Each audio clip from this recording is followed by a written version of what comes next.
Good evening everyone, welcome back to our YouTube channel. मैं आपकी teacher कृति मल्होत्रा आपके साथ शेयर करूंगी इंग्लिश ग्रामर के नोट्स और अपनी कुछ नॉलेज, जिसके थ्रू आप काफ़ी सारे कॉम्पिटिटिव एग्जाम के इंग्लिश सब्जेक्ट के लिए एलिजिबल हो सकते हैं और सारी चीज़ों को समझ सकते हैं। लास्ट क्लास में मैंने आपको पार्ट्स ऑफ स्पीच के बारे में बताया था, जिसमें हमने बात करी थी कि किस तरीके से, जिस तरीके से हमारे शरीर में इतने सारे अंग होते हैं, हमारी बॉडी के डिफरेंट डिफरेंट पार्ट्स होते हैं, उसी तरीके से जब आप कोई भी लैंग्वेज करते हो, चाहे आप हिंदी कर रहे हो, इंग्लिश कर रहे हो या फ्रेंच या स्पेनिश भी कर रहे हो, तो उस लैंग्वेज को बोलने के लिए, समझने के लिए या फिर उसका अच्छे से ज्ञान लेने के लिए आपको उसके पार्ट्स यानी कि उसके अंगों के बारे में जानना बहुत जरूरी है। सेकेंड टॉपिक आज का हमारा रहेगा सेंटेंसेस। सेंटेंसेस को हम हिंदी में वाक्य बोलते हैं। आप जब छोटे होते हैं तो आपको स्टार्ट करा जाता है ABCD से, जिसको हम हमारे लेटर्स बोलते हैं। लेटर्स को ज्वाइन करके हम वर्ड्स बनाते हैं, वर्ड्स को ज्वाइन करके हम सेंटेंसेस बनाते हैं। तो आज उसी सेंटेंस के बारे में हम पूरी नॉलेज गेन करेंगे। आपको अगर इंडिविजुअली बात करी जाए तो हर पेपर में सेंटेंस को लेकर अलग अलग से क्वेश्चन नहीं आएगा, लेकिन अगर हमें यहाँ से ऊपर तक पहुँचना है इंग्लिश के अंदर, तो हमारे लिए बहुत ज़रूरी है कि हम अपनी नींव बहुत स्ट्रांग रखें और उसका जोड़ अच्छे से बनाकर चले, जिसके लिए मैं आपको हेल्प करने वाली हूँ। लेकिन उससे पहले अगर आपने हमारे चैनल को अभी तक सब्सक्राइब नहीं किया तो यार सब्सक्राइब करो जाकर, और अगर रेगुलर अपनी नींव को स्ट्रांग करना चाहते हो तो प्लीज बेल आइकन को जरूर प्रेस कर देना, क्योंकि रोज इवनिंग के अंदर मेरी वीडियो आपको मिल जाया करेगी, जिसके अंदर वन बाय वन हम इंग्लिश की हर एक स्टेयर को चढ़ते जाएंगे एंड एक टाइम ऐसा आएगा when we will be able to solve each and every question of English grammar presented in any of your government exams. Let's move forward and talk about sentences. So sentences की बात करें तो सबसे पहले हमें उसका स्ट्रक्चर जान लेना है, कैसा होता है स्ट्रक्चर, यानी कि किस तरीके से एक सेंटेंस बना होता है। अगर एक सेंटेंस के अंदर 2, 3, 4, 5, 6 कितने भी वर्ड्स हैं, तो हर एक वर्ड का इंडिविजुअली क्या मतलब होता है, क्यों वो वर्ड यूज किया जाता है, वो हमें इस टाइम पर समझना बहुत जरूरी है। ओके, सबसे पहला हमारा स्ट्रक्चर का पार्ट है इसके अंदर इंडिपेंडेंट क्लॉज। इंडिपेंडेंट क्लॉज आपको सुनने में लग रहा होगा अरे बाप रे, तो कितना मुश्किल टर्म है, पता नहीं क्या ही होगा, लेकिन आप इसको बहुत इजीली समझो। इंडिपेंडेंट यानी कि आत्मनिर्भर, एक ऐसा सेंटेंस जिसको अपने साथ लगे किसी भी सेंटेंस या वर्ड की जरूरत नहीं है एक सेंटेंस कहलाने के लिए, वो आपका रहेगा independent clause which can stand alone as a sentence। आप उसके साथ कोई वर्ड लगाओ, सेंटेंस लगाओ, नॉट अ प्रॉब्लम, वो चलेगा।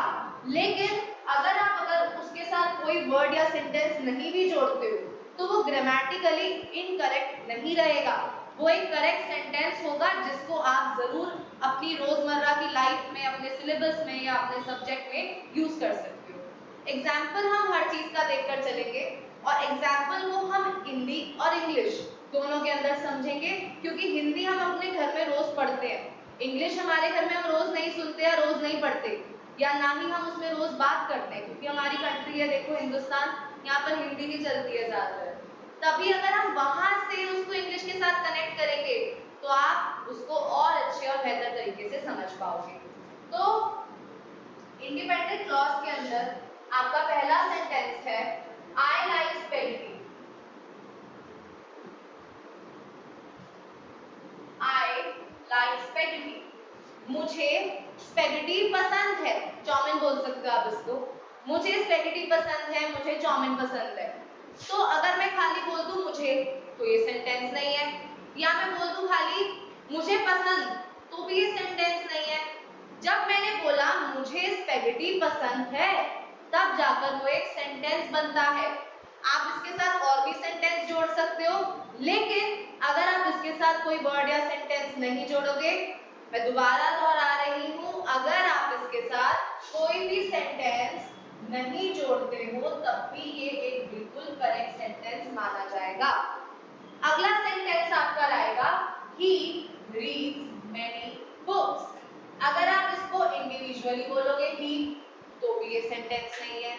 ही रीड्स बोलोगे तो भी ये सेंटेंस नहीं है। ही रीड्स मैनी बोलोगे तो भी नहीं है। जब आप बोलोगे ही रीड्स मैनी बुक्स, तब जाकर आपका एक वो फुल फ्लेजेड वाक्य बन पाएगा। तो इंडिपेंडेंट क्लॉज का मतलब हुआ आत्मनिर्भर वाक्य। अगर कोई और वाक्य आप इसके साथ जोड़ते हो तो ठीक है, नहीं जोड़ते then also it is absolutely correct. Moving forward, आपके पास है dependent clause.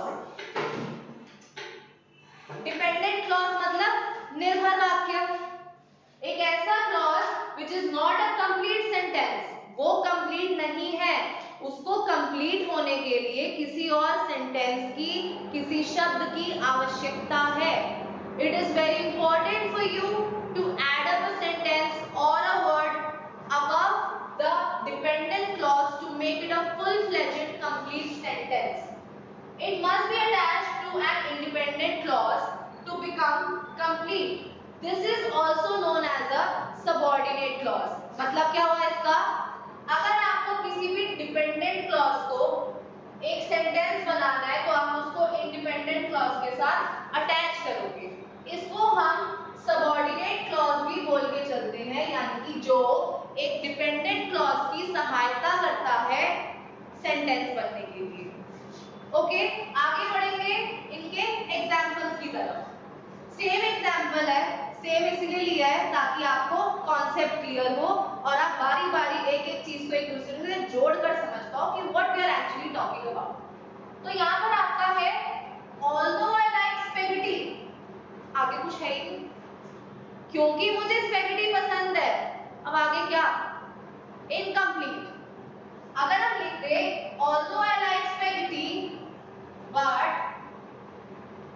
I eat it very less. मुझे स्पेगेटी पसंद है लेकिन मैं फिर भी बहुत कम खाती हूँ। अब मैं इसको यहीं पे छोड़ दूंगी ऑल्दो आई लाइक स्पेगेटी तक, तो ये तो कोई सेंटेंस बना ही नहीं। मैंने आगे एक और सेंटेंस जोड़ा इसको एक पूरा का पूरा सेंटेंस बनाने के लिए।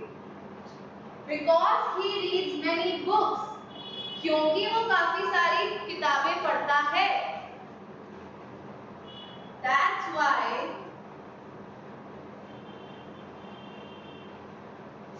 he has abundance of knowledge.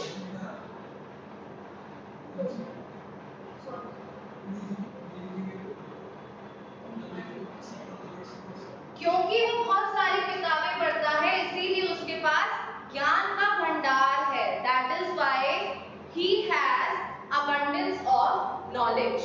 तो हमें ध्यान रखना है ऐसा कोई भी सेंटेंस जो कि किसी रीजन की तरफ नहीं बढ़ रहा, जो कि अपने आप में बहुत इनकम्प्लीट लग रहा है, उसको कंप्लीट करने के लिए हमें इंडिपेंडेंट क्लॉज की जरूरत पड़ती है। अब आ जाते हैं हम अपने मेन टॉपिक के ऊपर, जहां से समझकर हमें आगे आगे भी बढ़ना है, जिसमें आपका वर्ड है सब्जेक्ट। देखो, सब्जेक्ट, वर्ब और ऑब्जेक्ट, ये तीन ऐसी चीजें हैं जिसको आपको बहुत अच्छे से समझना है अपनी पूरी ग्रामर की नॉलेज होने के लिए। आगे आपके टेंसेस आएंगे, एक्टिव पैसिव वॉइस आएगा, रिपोर्टेड स्पीच आएगा। सुनने में बड़े भारी वर्ड्स लग रहे हैं, भारी टर्म्स लग रहे हैं, लेकिन अगर आपको ये सारे कॉन्सेप्ट क्लियर होंगे तो आपके लिए कुछ भी करना मुश्किल नहीं रहेगा। तो सब्जेक्ट कौन होता है? कर्ता, यानी कि डूअर। जो भी पर्सन या जो भी एनिमल या प्लेस या थिंग किसी चीज को एक्शन के रूप में करने में इन्वॉल्व होती है उसको हम बोलते हैं सब्जेक्ट।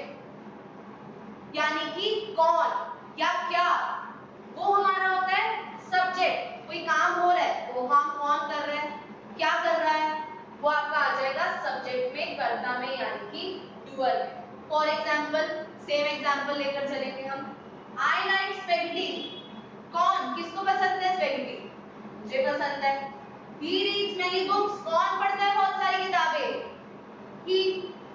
तो जहां पर भी किसी एनिमल, प्लेस, थिंग का इस्तेमाल हो रहा है in the spot of doer, जो एक्शन से इन्वॉल्व है, एक्शन को कर रहा है, जहां पर एक्शन हो रहा है उसको हम बोलेंगे subject. As I said, repeating again, subject एक ऐसी टर्म है आपकी जो काफी सारे टॉपिक्स के अंदर आगे जाके यूज होगी। इसकी नॉलेज होना आपको काफी ज्यादा इंपॉर्टेंट है। आगे बढ़ते हैं। आगे जाकर आपका आएगा टर्म वर्ब। वर्ब का मतलब होता है क्रिया। क्रिया मतलब कोई भी एक्शन, कोई भी काम। कर्ता ने कर दिया, क्या किया? वर्ब करा। कर्ता जो भी आपका डूअर है, सब्जेक्ट किसी चीज में तो इन्वॉल्व होगा, तो जिस भी चीज में वो इन्वॉल्व होता है उसके अंदर कुछ कर रहा होता है, वो आपकी होती है क्रिया। जहां पर पर्सन, एनिमल, प्लेस, थिंग या कॉन्सेप्ट है वो एक्सप्रेस किया जा रहा है किसी एक्शन की फॉर्म में, उसको हम बोलते हैं verb. Determines the verb in a sentence by asking the question what was the action or what happened। किसने किया? पता चल गया सब्जेक्ट था। क्या किया? क्या हुआ? वो आपका है verb। इसके अंदर आगे बढ़ते हैं आपके एग्जाम्पल्स की तरफ। I like spaghetti, हमने बात कर ली। किसको पसंद है? मुझे पसंद है। पसंद जहां पर आ गया ना, जहां पर मैं कोई एक्शन कर रही हूँ, अब वो एक्शन चाहे मैं अपनी बॉडी पार्ट से कर रही हूँ या मैं अपने मूड या अपनी फीलिंग से कर रही हूँ, at the end of the day वो है तो एक्शन ही। तो लाइक जो हुआ आपका एक एक्शन है जहां पर मैं कोई काम कर रही हूँ, वो मेरा काम है किसी चीज को पसंद करना।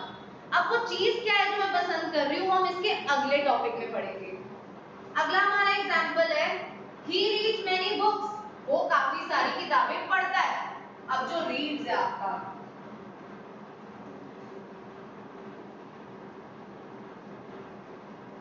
जहां पर हम बात कर रहे हैं रीड्स की, यानी कि एक्शन की, ये आपका हो जाएगा वर्ब, क्योंकि यहाँ पर आप काम कर रहे हो और वो काम है पढ़ना।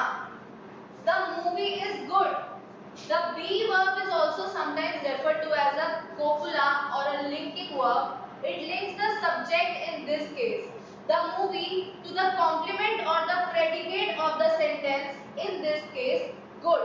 देखो ये थोड़ा कॉम्प्लिकेटेड रहेगा आपके लिए समझना, इसको ब्रीफ में हम आगे जाके वर्ब में जरूर समझेंगे, बट इसको एक हम इससे एक ब्रीफ ले लेते हैं, एक छोटा सा इंट्रो कर लेते हैं इसका। यहाँ पर बोला जा रहा है आपका जो सब्जेक्ट है यानी कि मूवी, ठीक है, उसको हमने कनेक्ट करना है गुड वर्ड से। यहाँ पर एज सच आपके पास कोई कर्ता कार्य नहीं है, कोई एक्शन नहीं है, तो आपने वर्ड यूज किया इज।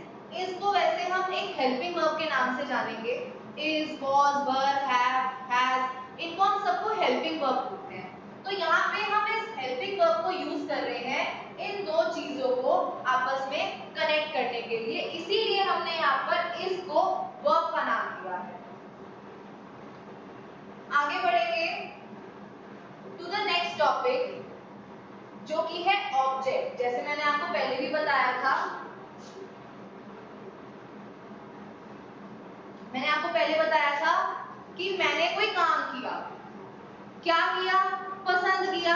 किसे पसंद किया?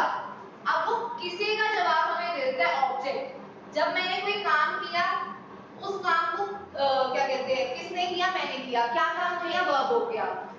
अब एट द एंड वो रिसीव कौन कर रहा है? वो जो चीज रिसीव कर रहा है वो होता है ऑब्जेक्ट।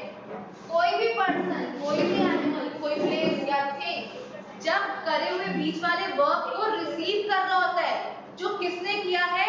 सब्जेक्ट ने किया है, वो आपका हो जाएगा ऑब्जेक्ट। यहां पर आप आ जाओगे to whom and for whom। किसके लिए? किसने किया? ठीक है, सब्जेक्ट ने कर दिया। क्या किया? एक्शन हो गया। उस एक्शन का असर किस पे जा रहा है? ऑब्जेक्ट के ऊपर जा रहा है। ये तीन जो है ना, सब्जेक्ट, वर्ब और ऑब्जेक्ट, ये आपस के अपने करण अर्जुन है जो एक दूसरे से अलग नहीं हो सकते, और ये तीनों वर्ड्स मिलकर आपका बना देते हैं सेंटेंस। याद रखना इस चीज को, आपको बेसिक ग्रामर की नॉलेज होने के लिए बहुत जरूरी है ये जानना, सब्जेक्ट, वर्ब और ऑब्जेक्ट मिलकर सेंटेंस क्रिएट कर देते हैं। अब आप कहोगे मैम आपने पिछली क्लास में बोला था कि और भी सारे पार्ट्स होते हैं, नाउन, प्रोनाउन, एडजेक्टिव, ये सब। देखो वो इसका एक कंपोनेंट होता है, इसका एक हिस्सा होता है। सब्जेक्ट की अगर आप बात करो, सब्जेक्ट नाउन होता है, ऑब्जेक्ट भी ज्यादातर नाउन होता है, ज्यादातर। वर्ब आपका वर्ब होता है, ये तो ऑलरेडी एक पार्ट ऑफ द स्पीच था। इसके अलावा सब्जेक्ट, वर्ब और ऑब्जेक्ट के बीच में यार आप definitely you can use a you know an adjective, adverb, a conjunction, interjection. Definitely you can use it. And yes, this can be pronoun as well. Noun और pronoun भी हो सकता है, this too. तो इसी तरीके से हमने क्या किया, सेंटेंस को भी समझा और उसके अंदर पार्ट ऑफ स्पीच का भी ध्यान रख के चला। अगला हम पढ़ते हैं प्रेपोजिशनल फ्रेज की तरफ। आपको लगेगा यार ये तो बड़ा ही कॉम्प्लिकेटेड चीज है, प्रेपोजिशनल फ्रेज क्या भला आ गई है। प्रेपोजिशन हमने पढ़ा था, जब भी कोई वर्ड एक ही सेंटेंस के दो हिस्सों को आपस में जोड़ता है वो होता है प्रेपोजिशन। अब यहाँ पर उस फ्रेज की बात हो रही है, ग्रुप ऑफ वर्ड की बात हो रही है जो कि शुरू होगा प्रेपोजिशन से। अपने आप में कभी भी प्रेपोजिशनल फ्रेज एक सेंटेंस नहीं होता, वो क्या करता है एक और सेंटेंस के साथ जुड़ता है, इंडिपेंडेंट क्लॉज के साथ जुड़ेगा। इंडिपेंडेंट क्लॉज यानी कि एक वो सेंटेंस जो आत्मनिर्भर है, अपने आप में भी ग्रामेटिकली करेक्ट है। जब उसके साथ प्रेपोजिशनल फ्रेज जुड़ जाएगा, यानी कि प्रेपोजिशन साथ लग जाएगी उस फ्रेज के स्टार्टिंग में और हमें जोड़ेगा सेंटेंस के एक दूसरे पार्ट के साथ, उसको हम बोलेंगे प्रेपोजिशनल फ्रेज। प्रेपोजिशन में आपका इन आ गया, at, for, behind, until, after, etcetera. ये क्या करता है, एक सेंटेंस को मॉडिफाई कर देता है। फॉर एग्जांपल हम एक सेंटेंस कर रहे थे, आई लाइक स्पेगेटी। मैंने आपको बताया ये एक सेंटेंस है, अपने आप में सेटिस्फाइड सेंटेंस है। अब मेरा मन कर रहा है मैं इस सेंटेंस को थोड़ा मॉडिफाई करूं। मैं स्पेगेटी पसंद करती हूँ, कब खाना पसंद करती हूँ, फॉर डिनर। अब आप सब ध्यान से सुनना, यहाँ पर जो आपकी प्रेपोजिशन है, यहाँ पर आपकी प्रेपोजिशन है फॉर, और इस प्रेपोजिशन ने क्या किया, इस प्रेपोजिशन ने आपको सेंटेंस के दूसरे हिस्से के साथ कनेक्ट कर दिया जो कि है डिनर। आई लाइक स्पेगेटी आपस अपने आप में बहुत था, लेकिन मैंने क्या किया, उसको थोड़ा सा बदला, थोड़ा मॉडिफाई किया और फॉर डिनर नाम का प्रेपोजिशनल फ्रेज उसके आगे ऐड कर दिया। इससे कुछ नहीं बदलेगा, कुछ गलत या सही नहीं हो जाएगा, इससे बस मेरा सेंटेंस थोड़ा सा मॉडिफाई हो जाएगा। आई होप आप सबको क्लियर है। कोई भी अगर आपको डाउट हो तो आप नीचे कमेंट सेक्शन में बिल्कुल पूछ सकते हैं, आपके हर डाउट को यहाँ पर क्लियर किया जाएगा। मैं आपको जैसे बता रही हूँ, जो अभी हम यहाँ पर कर रहे हैं, this is just a basic thing about sentences. इसके आगे अबाउट ग्रामर नॉट सेंटेंसेस। जब हम आगे ग्रामर करेंगे ना तो आपको बेसिक नॉलेज आपकी बहुत काम में आएगी, और मैं चाहती हूँ कि आप अपने डाउट्स मेरे आगे प्रेजेंट करो ताकि मुझे भी पता चले कि आप मुझे कितना सुन रहे हो, कितना समझ रहे हो। और जहाँ पर भी आपको किसी चीज में समझने में दिक्कत आती है, आप मेरे साथ फ्रैंकली उस चीज को शेयर कर सकते हो ताकि हम अपने टीचिंग मेथड को थोड़ा सा मॉडिफाई कर सकें। आगे बढ़ते हैं टाइप्स ऑफ सेंटेंसेस की तरफ। अभी तक हम स्ट्रक्चर पढ़ रहे थे, ढांचा पढ़ रहे थे, अब हमें प्रकार पढ़ने हैं, सेंटेंसेस के टाइप्स पढ़ने हैं। बहुत ध्यान से सुनना, आपको ये इसी पेज पे समझ आ जाएगा, आपको आगे बढ़ने की जरूरत भी नहीं पड़ेगी। यहीं पर आप इसको समझोगे, आगे जब मैं आपको इनके बारे में इंडिविजुअली पढ़ाऊंगी वो आपके लिए रिवीजन के रूप में काम आएगा। सबसे पहला है डेक्लेरेटिव स्टेटमेंट। डेक्लेरेटिव का मतलब ही आ गया डिक्लेयर, कोई बात बोलना। जब भी हम नॉर्मल कोई बात बोल रहे हैं, कोई इंफॉर्मेशन दे रहे हैं, किसी को किसी चीज के बारे में बता रहे हैं, any sentence that we use in our daily lives, that is your declarative sentence.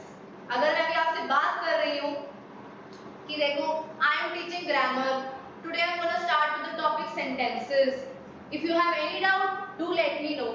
ये मैं आपको क्या कर रही हूँ, इंफॉर्मेशन प्रोवाइड कर रही हूँ, आपको कुछ बता रही हूँ, आपसे बात कर रही हूँ। ऐसा कोई भी सेंटेंस जो कि बताने में इस्तेमाल होता है, किसी इंफॉर्मेशन के लिए इस्तेमाल होता है, या फिर we are providing any kind of statement in that sentence, that is your declarative sentence. और आपको इजी वे बता देती हूँ इनको याद रखने का, जो भी सेंटेंस डेक्लेरेटिव है उसके एंड में हमेशा फुल स्टॉप होगा, दैट्स इट। आपको पहचान होनी चाहिए, अगर आपको कोई सेंटेंस डेक्लेरेटिव लग रहा है आपको जरूर चेक करना है कि उसके एंड में फुल स्टॉप है या नहीं है। अगर फुल स्टॉप है तो आप श्योर हो सकते हैं कि वो डेक्लेरेटिव सेंटेंस है, लेकिन हर फुल स्टॉप वाला सेंटेंस डेक्लेरेटिव नहीं होता। नोट कर लेना, हर फुल स्टॉप वाला सेंटेंस डेक्लेरेटिव नहीं होगा। All the sentences that are ending with a full stop are not supposed to be a declarative sentence all the time. But all the declarative sentence will always end up with a full stop. No question mark, no exclamation mark, just a full stop.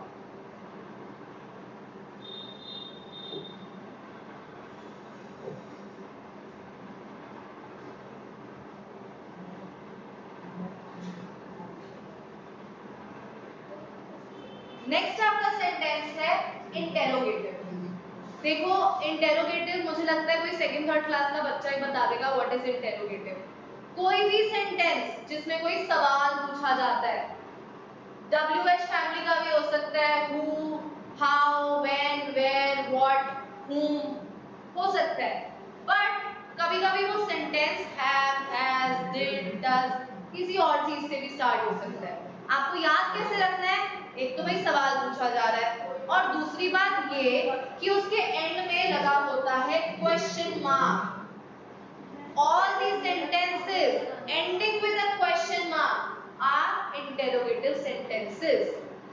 Next है आपका imperative. Imperative को समझने में हम थोड़ा सा confuse हो जाते हैं, बट आप जब वर्ड को याद रखोगे अपने दिमाग में कमांड, यानी कि किसी को कोई आदेश देना, कोई भी तरीके की कमांड देना, वो आपका होगा इंपेरेटिव सेंटेंस। फॉर एग्जाम्पल मैंने बोला स्टॉप, तो मैंने एक वर्ड के अंदर अपना पूरा मतलब क्लियर कर लिया कि मैं आपको कहना चाह रही हूँ रुक जाओ। या फिर मैंने बोला please get me a glass of water. Please भी बोल सकती हूँ, बिना प्लीज के ही बोलूंगी अगर get me a glass of water, तो मैं आपसे कोई चीज मांग रही हूँ, आपको कमांड कर रही हूँ, मैं आपको बता नहीं रही हूँ, ना आपसे पूछ रही हूँ, मैं आपको कमांड कर रही हूँ, आपको आदेश दे रही हूँ, get me a glass of water. अब आपको याद क्या रखना है, इंपेरेटिव सेंटेंस जो आपके होते हैं ये फुल स्टॉप में भी एंड हो सकते हैं और एक्सक्लेमेशन मार्क में भी। इसमें इसको विस्मयादि सूचक चिन्ह बोला जाता है। तो आपका पूर्ण विराम या फिर आपका विस्मयादि सूचक चिन्ह एक्सक्लेमेशन मार्क दोनों में एंड हो सकता है आपका इंपेरेटिव सेंटेंस। फॉर एग्जांपल मैंने बोला स्टॉप, तो मैंने लगाया एक्सक्लेमेशन मार्क। मैंने बोला give me a glass of water, तो मैंने लगाया इसके अंदर फुल स्टॉप। आपका नेक्स्ट एक सेंटेंस आएगा एक्सक्लेमेटिव। एक्सक्लेमेटिव और इंटेरोगेटिव को समझना दोनों आसान है। उसके अंदर आपको क्वेश्चन पूछा जा रहा है, इसके अंदर आपको कोई सरप्राइजिंग सिचुएशन दी जा रही है, ठीक है, कोई भी फीलिंग या इमोशन जो कि बहुत स्ट्रॉन्ग है आपके अंदर, उसको डिस्क्राइब करने के लिए हम एक्सक्लेमेटिव सेंटेंसेस को यूज करते हैं। इसका तो नाम ही अपने मार्क के साथ स्टार्ट हो जाता है। देखो एक्सक्लेमेशन मार्क, जब भी हम एक्सक्लेमेशन मार्क लगा रहे हैं किसी सेंटेंस के एंड में, तो आपका होगा एक्सक्लेमेटिव सेंटेंस। अब बात ये आ जाती है, अगर आपका सेंटेंस हुआ व्हाट अ डे, तो आपने कहा भाई मैम यहाँ पे तो WH फैमिली का वर्ड लग गया स्टार्टिंग में, ये तो इंटेरोगेटिव होगा। बट नहीं, आपका एक्सक्लेमेटिव में भी WH फैमिली का शुरुआती वर्ड लग सकता है। आपको ध्यान देना है तो एंड वाले मार्क पे ध्यान देना है। ये आपका एक्सक्लेमेशन मार्क है। जब तक क्वेश्चन मार्क नहीं होगा तब तक आप इसको नहीं कंसीडर करोगे। आप इसको तभी कंसीडर करोगे जब WH फैमिली के साथ साथ वहां पर क्वेश्चन मार्क भी होगा। एंड मैंने अभी पहले इसमें भी बताया था कि जरूरी नहीं है कि interrogative So please keep all these little things in your mind so as to understand your grammar better. अब हम एक एक करके पढ़ेंगे सेंटेंसेस के बारे में एंड एज आई सेड आपको मैंने इतना एक्सप्लेन कर दिया कि आपको ज्यादा दिक्कत नहीं होगी अब आगे इन सेंटेंसेस को पढ़ने में। ऑलराइट, सबसे पहला है हमारा डेक्लरेटिव सेंटेंस। जैसे मैंने आपको बताया, it makes the statement, they tell us something, they give us information and they normally end with a full stop or period. That's all what I said. जब आप किसी को कुछ बता रहे हो, कोई इंफॉर्मेशन दे रहे हो और जब वो फुल स्टॉप के साथ एंड हो रहा हो, that is your declarative sentence. ठीक है, जहाँ पर आपका सब्जेक्ट यूज हो रहा है, वर्ब यूज हो रहा है, देन आगे आपका ऑब्जेक्ट हो भी सकता है, नहीं भी हो सकता है, डिपेंड्स ऑन द सेंटेंस। अब डेक्लरेटिव सेंटेंस जो है वो पॉजिटिव भी हो सकता है, नेगेटिव भी हो सकता है। ऐसे आपके सारे sentence except the exclamative one positive भी हो सकता है, नेगेटिव भी हो सकता है। सॉरी, इसका मतलब क्या हुआ? आप कोई नॉलेज दे रहे हो, आप पॉजिटिवली दे रहे हो कि हाँ भैया ऐसा है। नेगेटिव में बोल रहे हो कि नहीं ऐसा नहीं है। तो जहां आपने बोला आई लाइक कॉफी, मुझे कॉफी पसंद है, नेगेटिव में बोला कि भाई मुझे कॉफी नहीं पसंद है, मैं आपको कुछ बता रही हूँ, राइट? मैंने आपको बताया सेंटेंस टॉपिक आप पेपर के लिए करके जाओगे तो आपके लिए बेनिफिशियल रहेगा। मैंने वहां बताया आपको कि अगर आप इसको रट्टा मारोगे तो आपके लिए बेनिफिशियल नहीं रहेगा। दोनों आपको मैं कुछ बता रही हूँ ना, आपको कुछ इन्फॉर्मेशन दे रही हूँ, बट एक आपकी हामी में है और एक आपकी नकार रही है उस चीज को। आगे बढ़ेंगे, आप एग्जांपल देख सकते हो। I like coffee, I do not like coffee. We watch TV last night, we did not watch TV last night. मैंने टीवी देखा कल रात को, मैंने कल टीवी नहीं देखा कल रात को, और मैंने देखा था कल रात को TV. Oh just wait guys, okay way back. आगे बढ़ेंगे, next imperative sentence. Oh sorry, really sorry, it's interrogative sentence. Interrogate करना, जासूसी करना, सवाल जवाब पूछना, कैसे, क्यों, कब, किस लिए, किसने, किसके द्वारा, हाउ, व्हेन, व्हाट, वेयर। जिस भी क्वेश्चन में आप कोई सवाल पूछ रहे हो किसी से भी, ठीक है, वो आपका हो जाएगा इंटेरोगेटिव सेंटेंस। और आपको एक इजी मैंने तरीका बता दिया, हिंट कैसे याद रखना है, क्वेश्चन मार्क।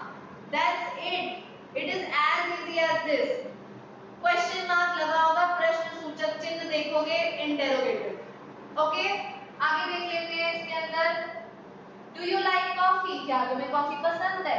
अब क्या ये WH फैमिली से स्टार्ट हुआ?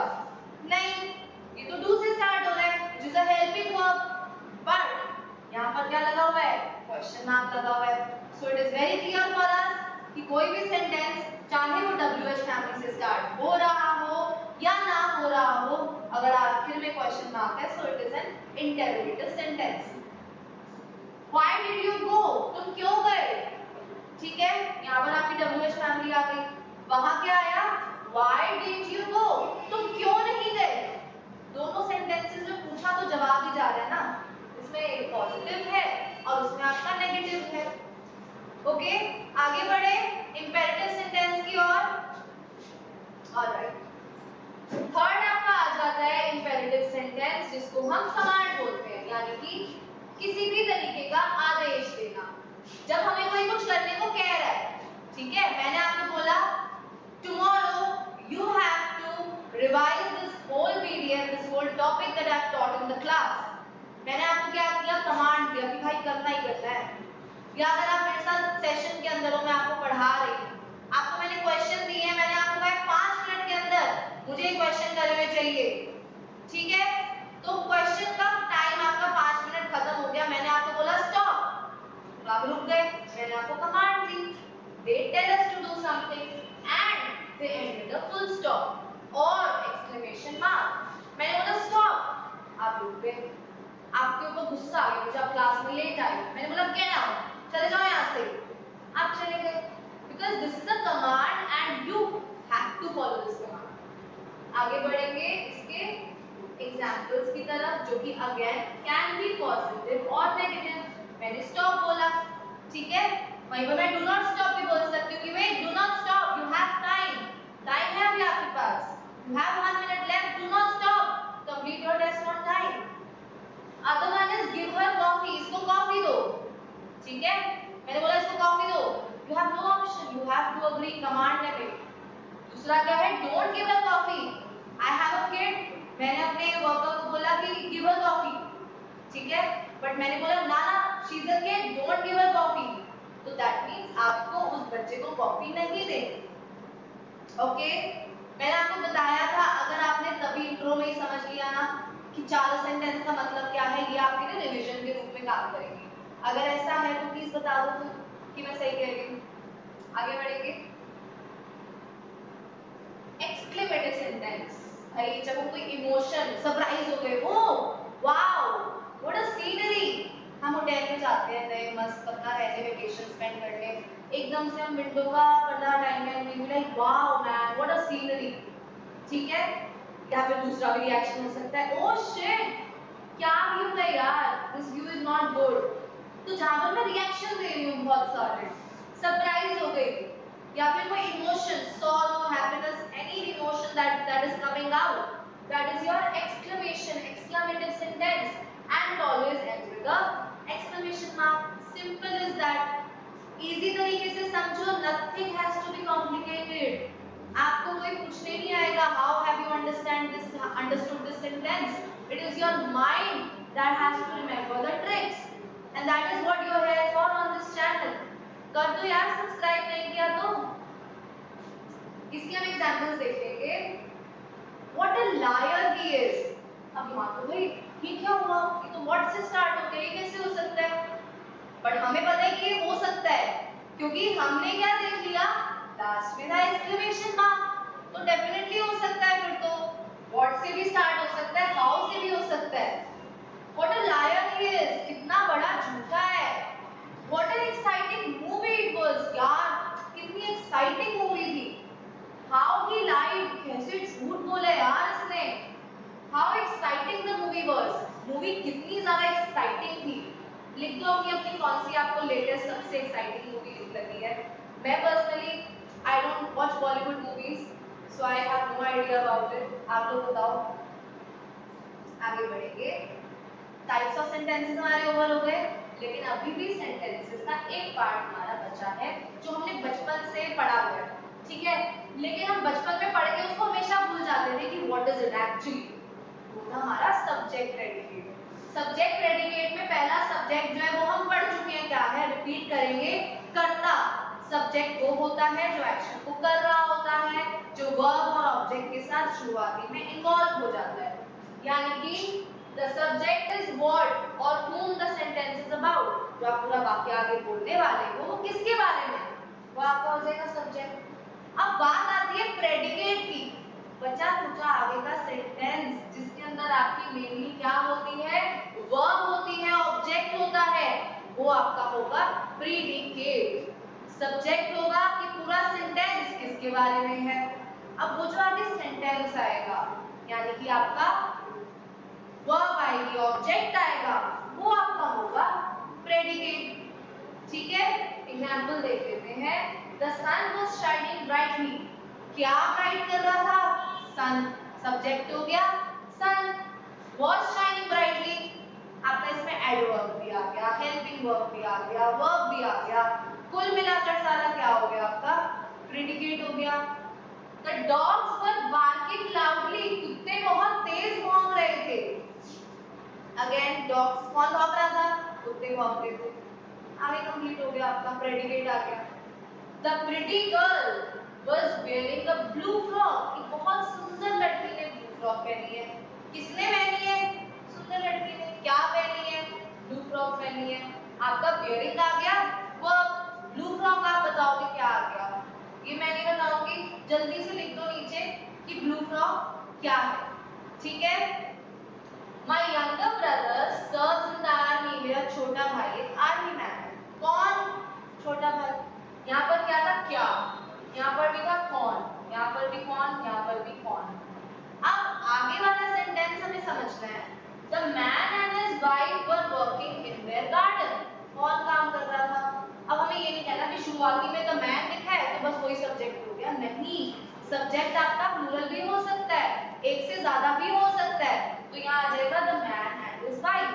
अगर मैंने आपको इस सेंटेंस में बताया Rahul, Suraj and Prateek are going for a movie, तो अब आप ये थोड़ी कहोगे कि नहीं खाली राहुल है जी सब्जेक्ट, तो क्यों? क्योंकि वो शुरू में आ रहा है। नहीं, मूवी तो तीनों देखने जा रहे हैं ना, तो यहाँ किसने कहा लिखा है कि सब्जेक्ट एक से ज्यादा नहीं हो सकता? बिल्कुल हो सकते हैं। जो भी बंदा काम कर रहा है वो आपका सब्जेक्ट होगा। कौन जा रहा है मूवी देखने? अकेला अकेला राहुल तो नहीं जा रहा ना, राहुल के साथ सूरज भी जा रहा है, प्रतीक भी जा रहा है, तो आपको इन चीजों को ध्यान में रखते चलना होगा। अब अगर आपको एक सेंटेंस आ गया, मैं आपको बताती हूँ।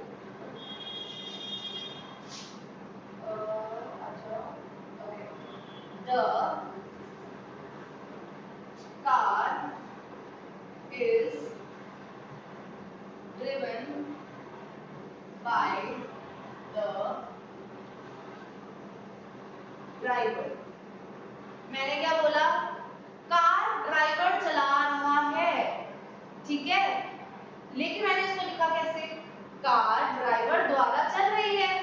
अब आप कहोगे यार द कार ना हमारा सब्जेक्ट है, बट नो, कार नहीं कार को चला रही, जो काम कर रहा है ना यहाँ पर, जो आपका सब्जेक्ट है वो है आपका ड्राइवर, नॉट योर कार। अब जरूरी नहीं है कि सब्जेक्ट वही पहला ही वर्ड होगा सेंटेंस का, no, that is not compulsory. Your subject can be present anywhere in the sentence. आपको अपना दिमाग लगाना है यहाँ पर, राइट? आपको समझ के चलना है कि सब्जेक्ट सेंटेंस के शुरुआत में नहीं लगा होगा हमेशा। You have to go through the sentence, right, and understand कि अगर ये सेंटेंस है तो इसके अंदर कौन काम कर रहा है, who is the one doing the action, and पूरा सेंटेंस किसके साथ कनेक्टेड है। यहाँ पर ड्राइवर क्या कर रहा है? ड्राइव कर रहा है। क्या ड्राइव कर रहा है? कार ड्राइव कर रहा है। तो भाई तुम्हारी कार तो ऑब्जेक्ट हो गई ना, वर्ब के साथ। रिसीव कौन कर रहा है उस एक्शन को? किसके ऊपर बैठा है? कार के ऊपर, तो ऑब्जेक्ट वो कार हो गया, सब्जेक्ट आपका हो गया वहां पर ड्राइवर। क्लियर है? देखो बहुत इजी टॉपिक था, अभी बहुत कॉम्प्लेक्स टॉपिक्स आएंगे। जैसे मैंने आपको कहा, कॉम्प्लेक्स टॉपिक्स को समझने के लिए इजी टॉपिक्स को समझना बहुत जरूरी है। उसके लिए आपको कुछ नहीं करना, टाइम पर हमारे चैनल पर आ जाना है और मुझे सुनना है। जो मैं बोर्ड पर दिखा रही हूँ उसको देखना है। जहां आपको लग रहा है कि मुझे इसका स्क्रीनशॉट लेना है तो हम वो भी करेंगे। ऑलराइट, सो आज की क्लास इतनी ही चलेगी। हमने आज की क्लास में टॉपिक कवर किया सेंटेंस। आप लोगों को अगर आगे के भी रेगुलर अपडेट्स चाहिए, आपको ग्रामर के टॉपिक्स को समझना है, तो टाइम पर आइए यहाँ पर, मुझे सुनिए मैं क्या बता रही हूँ। एज आई सेड, कोई भी डाउट हो आप नीचे कमेंट करके मुझे बताइए। That's it for today's class. Please channel को सब्सक्राइब करिए, बेल बटन दबाइए। जो भी मैंने आपको बताया अगर अच्छा लगा तो अपने उन फ्रेंड्स के साथ शेयर करिए जो आपके साथ साथ पेपर्स की तैयारी कर रहे हैं। Thank you so much and see you all tomorrow.